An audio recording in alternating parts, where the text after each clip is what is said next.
So what I'm gonna do today is work on the FD. I've been wanting to pull the engine out of it.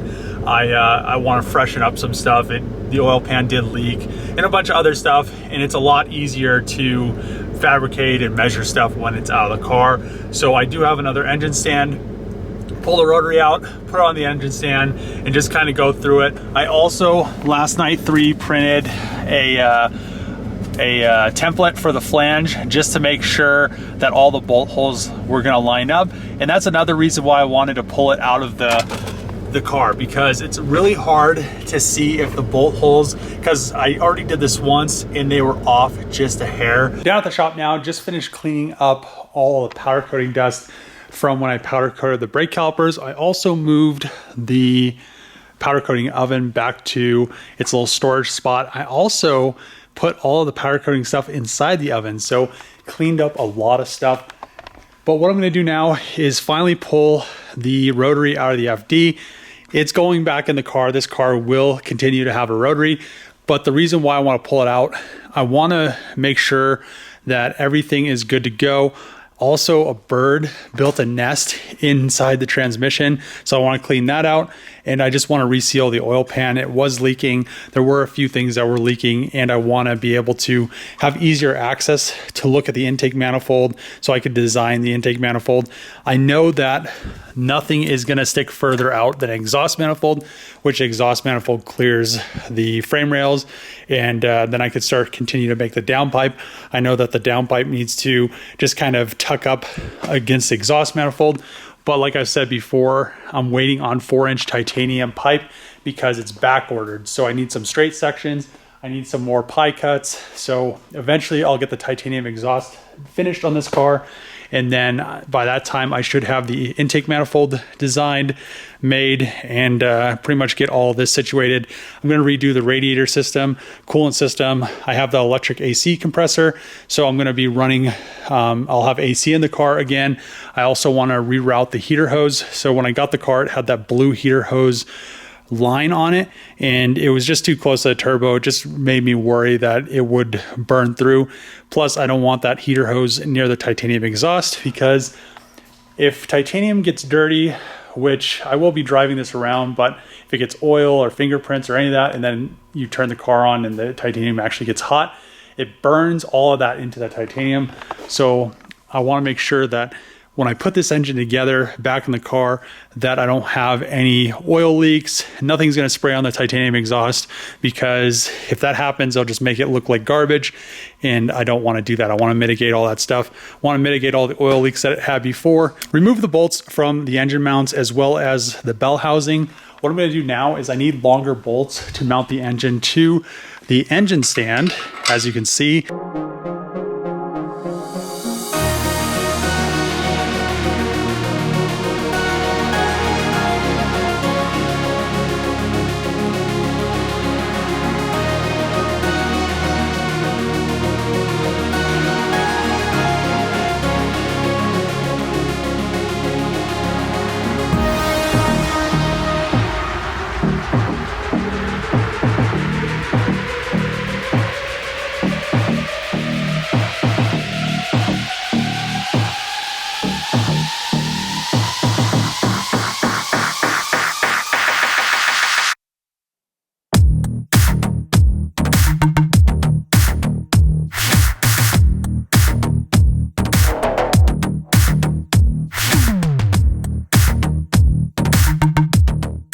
Was able to finally get the rotary out of the FD.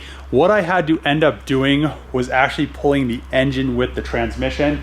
So on the FDs, the clutch is a pull type, which it's kind of a pain without having a lift to compress the, so you have to, well, it's on the backside, but you have to push the clutch fork forward, then stick a screwdriver in there. Actually, what I found out was easiest to stick the screwdriver in there first, then press the clutch forward, hold it with a screwdriver, then you hold the fork on the other side, and then you push the throwout bearing back.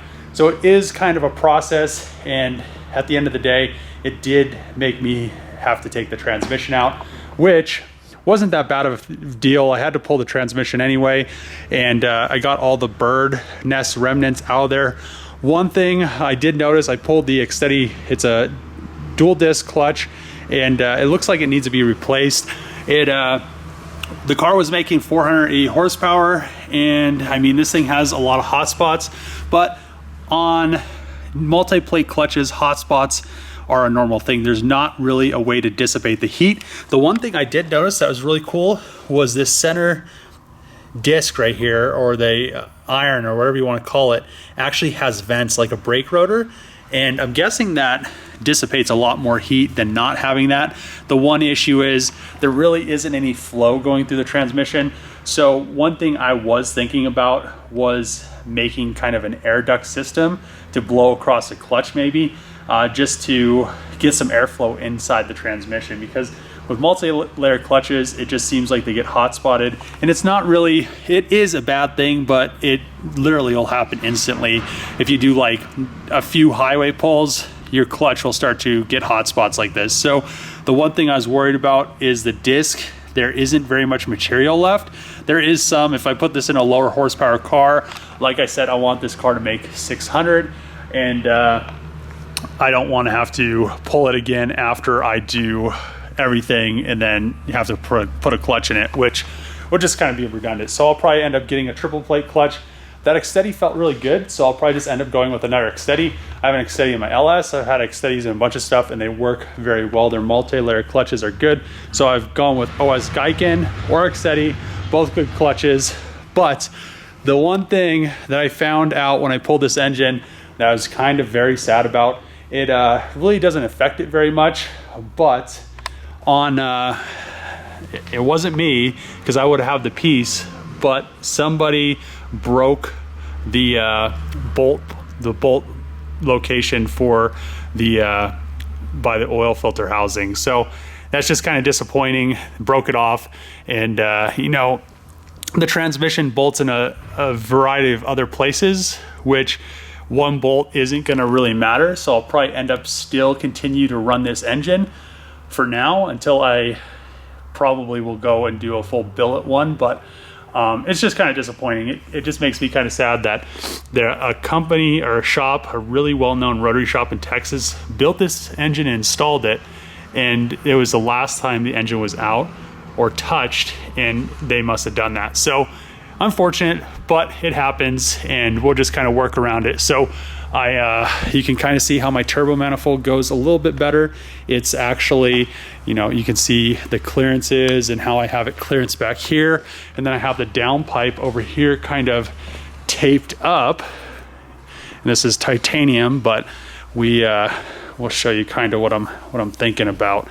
So I want it to kind of go like, or how did I have that? Now that it's not in the car, it's kind of hard to remember. Okay, yeah, I think how I had it the first time. So this is a flange that I designed and had made, but I still need to kind of clock this. It's a lot easier to see now, but I think something like that. And then I was gonna have a straight come off and then just kind of go to the back and then have some more pies, and then mostly try to have the least amount of bends and transitions, or if there are, have them very smooth like this. So pretty much just gonna continue to work on the exhaust once I get the rest of the titanium pipe and some more pie cuts, figure out what I'm gonna do about a clutch. Probably have to order that. The flange on that I 3D printed, and the 3 holes right here are good. This one is almost good. It looked like it needed to come probably down 0.25 mil, and a few of the outside ones, which were a little bit harder to get and measure. They since what I did was measure them as a triangle, it kind of worked, but we have a little bit of adjustment to get them 100% where they need to be, like I did on the exhaust flange and the oil metering pump block off.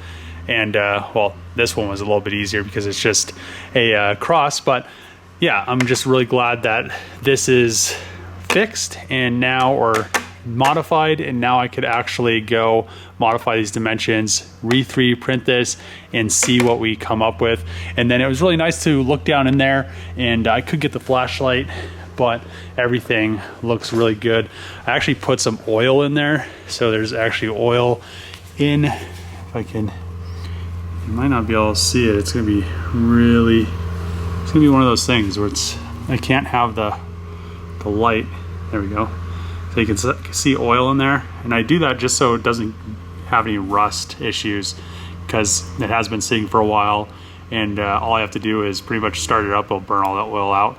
And so yeah, there isn't any scoring on either of them. The rotors look good, the apex seals look good.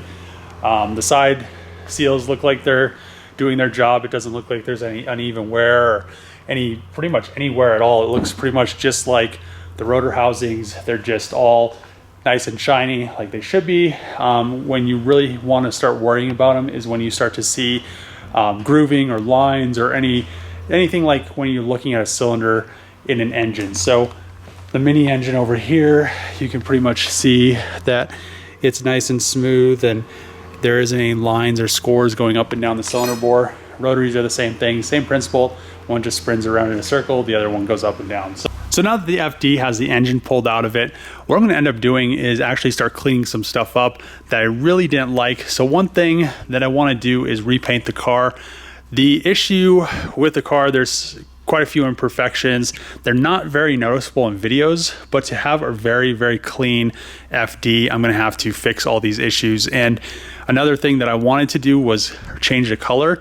I was really thinking Soul Red on it, but since this is a 95 R, I think it's an R1 Touring Sport, leather interior, you know, I think they only made like 80 of them or something in 95. So last year, the FD, it's a pretty rare car. It's all pretty much original. Suspension stuff has changed. I mean, that's normal. But if I change it from brilliant black to something else, I might run into that issue where it kind of decreases the value. But at the same time, I almost would rather just have a Soul Red version because it's a really cool color. I'm probably just gonna keep the car. I mean, either way, it's gonna be worth money, even if it isn't the original color. But that being said, I think I'm gonna have to just figure that out. And in the meantime, I'm gonna go through the Rotary. I also need to, finish painting the VR4. Actually, just pretty much finish painting some odds and ends. What I'm doing is I'm waiting for a driver's side skirt, as a bunch of people know on my channel. So once I might just buy another car. I was looking at cars at the auction today. There was a white one. White seems like the best color to buy because it's a lighter color. The sun doesn't warp the top right there. And that's why I've been waiting. That's actually a brand new side skirt if you didn't see the video. Back over at the shop with the updated flange for the FD engine. Also, I finally got the bolts to put my coils on, or test fit the coils. So I'm gonna do a coil unplug setup on my FD 13B fully built. And let's try this out first, make sure everything is now ready to go. And then I can go to 3D printing the whole intake manifold, actually the lower part of the intake manifold that I designed, because has to be a few pieces to actually be able to CNC it. But yeah, let's make sure this works. All the holes were perfect except for 2. So when I design a flange, I actually do close tolerances for the bolts. You can see there's no spacing around it, so they have to be exact. So both these look like this one needs to go this way, 0.25. That one needs to go down 0.25. And then I think will be perfect. And then all of these are nice and smooth, nice and flush. And except for this one, but I feel like they ported that side too much. So all the rest of them are good to go. So yeah, I'm gonna work on the coils now and actually turn this thing around, see if the bolts that I got are the correct thread. I ordered the correct thread. They're 10 by 1.25 and they're 120 millimeters long, which is pretty long for a bolt, but let's try it out. So let's move this bad boy this way. Before I throw the new coils on, I'm gonna clean the side of the rotor housings just because there's a lot of dirt and grime. Got a whole case of brake cleaner. Shouldn't need that much, but let's get this all cleaned up and then throw the new coils on.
Finished installing the coil on plug setup for the FD. I love this a lot better. So what I had going on before was I had the coils mounted to the top of the engine. Then I got an intake manifold, the Elite manifold, which sits way too low. So you have to move the coils. Then I moved it to the fender, kind of by the fender, by the brake booster, and just had super long spark plug wires, which I really didn't want to have to deal with.